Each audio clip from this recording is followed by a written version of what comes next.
So today's video is going to be a tutorial for this look here. I really love this. I did do a look kind of similar to this with this sort of subtle cut crease a couple videos back, and somebody requested a tutorial, so here I am. I don't think this is the exact same makeup. The products that I used for the eyes at least are the same, so it's kind of similar, but I thought this was awesome because in New Zealand, I'm officially saying it, it's coming into spring. I saw ducklings the other day, so to me it's springtime, and I just think that like really beautiful dewy glowy skin just screams springtime. Also, I would really love to know if you guys like seeing tutorials more, or if you like speed up get readies, if you like chatty get readies, or if you like the fact that I've been kind of switching it up. Do let me know because I'd definitely be keen to hear your guys' opinions. And if you'd like to see how I got this easy makeup, then please keep on watching. Okay, so the first step for me before doing any kind of makeup application is to apply some form of primer. Now, I'm going to go ahead and use my Mineral Face Primer from e.l.f. I wouldn't recommend using something dewy if you've already got a dewy foundation. I think there's just too much dewiness and it can end to go to oiliness, but if you don't have any dewy foundations, I would recommend a dewy base. Like a dewy shimmery base, if that makes any sense. But I wouldn't do 2 dewies or 2 mattes, just one of each for this sort of glowy look. So for my skin, I'm going to start off with a CC cream, and the reason why I'm using this one in particular is because it's really dewy. This is the dewiest product that I own, so if you have a dewy foundation, feel free to use that. You don't have to go out and buy this, but you just want to use something dewy. This is the Nuganic Customized Pure Snail Colour Control Cream, and this was from my Mimi box that I recently received. And I use about 2 pumps of this for my entire face, and as you can see it's white. It's got little brown particles in it that burst as you're rubbing it in to give you pretty much your perfect shade.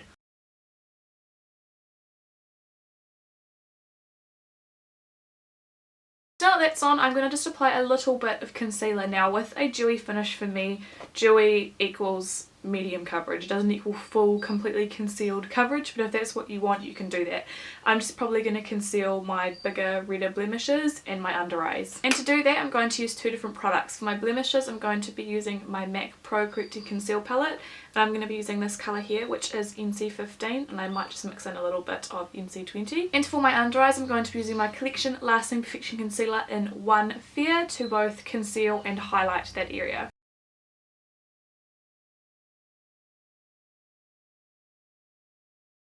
I'm going to be using this one here by XOBeauty. It's just got a nice point and it's like a dense Kabuki brush, and I feel like this works the best. Make sure that you're blending that right up into that inner corner because you really want to just get a really bright looking complexion with this sort of look. Even though we have got a dewy base, I'm still going to apply some extra highlight to the areas that I want to really kind of pop and be really nice and shimmery. So I'm going to use my High Beam from Benefit. I just put that on the back of my hand and I take any stippling brush. This is the one from Real Techniques.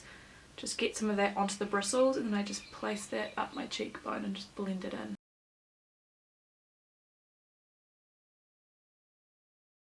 I'm also just going to go ahead and do my eyebrows off camera. I am going to be filming a video on that, so do let me know down below if you are keen to see it. I'm going to go ahead and powder my face now that my brows are done. The reason why I like to wait is because my brows take me probably like 3 or so minutes, and that's usually enough time to let my foundation sink in. I really like this powder because out of all my powders that I have, this really holds the natural coverage or the natural kind of like finish of the foundation the best. It's obviously not going to be this dewy, but it still keeps it more than others do, if that makes any sense. So I'm just lightly going to tap that on top, and you can see that it still does keep a little bit of that natural or not so natural dewiness. Hopefully you can see how much having that liquid highlight helped to give me a really nice natural glow on the cheekbones. I'm going to take my Highbrow from Benefit. This is the glow one, so it's just got a little bit of a shimmery sheen to it.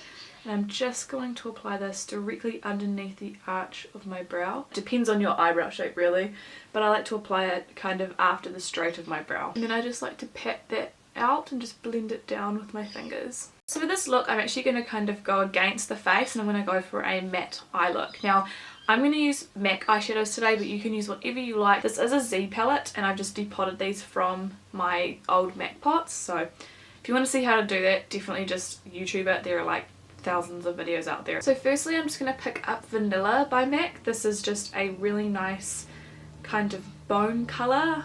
For me this is like a tiny bit lighter than my natural skin tone. Depending on your skin tone you might need to go darker.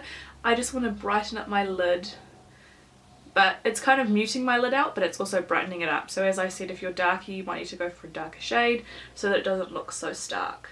Now I'm going to go ahead and take a little bit of Wedge by MAC. Again, this colour probably will need to change depending on your skin tone, but you just want kind of like a soft to medium brown shade. And I am still using that same tapered blender brush, and I'm just going to take this right through my crease, trying to be really crisp along the bottom but quite blended up the top, because we are trying to do a subtle cut crease. This is just kind of like our transition colour. Now for some blending, I'm just going to take a tapered crease brush from XOBeauty, or you can use the eyeshadow blender, and I'm just going to blend that top edge. You do not want to blend it down onto the lid, you want to blend the top up. Now that we've got that transition shade, I'm actually just going to take a little bit of vanilla and I'm just going to apply this along the brow bone. Because this is a satin colour, it's not going to take away from the shimmeriness, the shimmer of the brow bone. It's just going to help to sort of set the highbrow, and it's also just going to create an even more seamless blend. I'm going to take a tiny little bit of Embark. This is a permanent MAC eyeshadow. I just have it here in the Sharon Osbourne collection quad, but any dark brown will do. This one is quite warm undertoned. As you can see, it's kind of got like a reddish undertone, but use whichever colour you want. It can be completely neutral, it doesn't really matter. I'm just picking up like 2 taps worth on this Sigma Blending E36 brush, and it's a really interesting skinny blending brush. You're not going to get that much blend with it, but it is just going to help to place the colours really specifically. Just working really slowly and carefully, I'm just going to carve out my crease. And I personally like my cut creases to be rounded. Most people will kind of wing them, but I'm not a fan of that. This is probably a little bit less cut crease than the traditional cut crease, but this is how I like to wear it, so you can wear it however you prefer. Back in we go with a little bit of Wedge. We just want to blend that out because you don't want any stark lines. Again, don't forget you're just blending above that colour. You don't want to blend downward because you're going to lose that definition. Hopefully you can see that. Taking a massive brush just to try and speed up the blending process a little bit. So I've just dusted this brush off completely clean, and I'm going to go back in with vanilla, and I'm going to pack this on the lid again. You want to blend until your arm falls off, essentially. And for the lower lash line, I think I want to keep it soft, so I'm just going to take that medium light brown colour, which was Wedge, and I'm just going to blend that along my lower lash line. Quite smoked out, but nothing too dark, because otherwise it'll be a little bit too much, I think. Alright, so now I'm going to go ahead and take the MAC Eye Kohl Fascinating, and I'm just going to pencil this colour in the inner corner, just so it's nice and bright. You can apply a shimmery shade there just to switch it up a bit and to really brighten, but I think I'm just going to stick with the matte white. And also placing that in the waterline.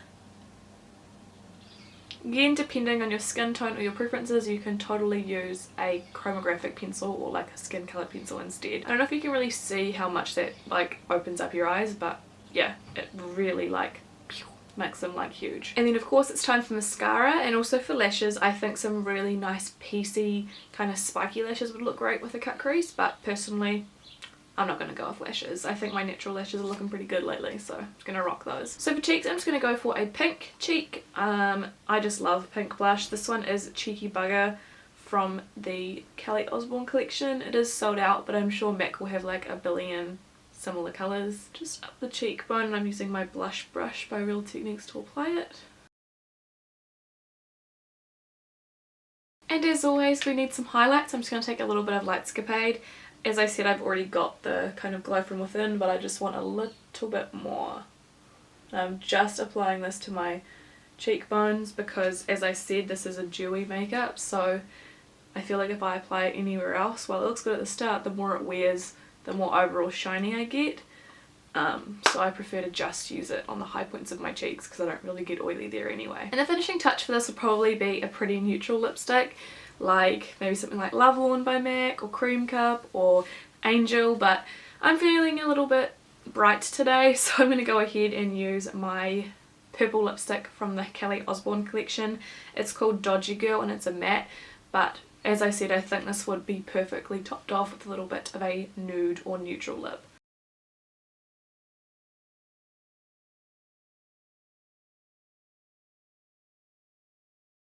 So this is what the lips look like with the purple lip. As I said, something a little bit more neutral would totally work if you're not a purple lip person. I am not normally a purple lip person, but I'm loving this lipstick.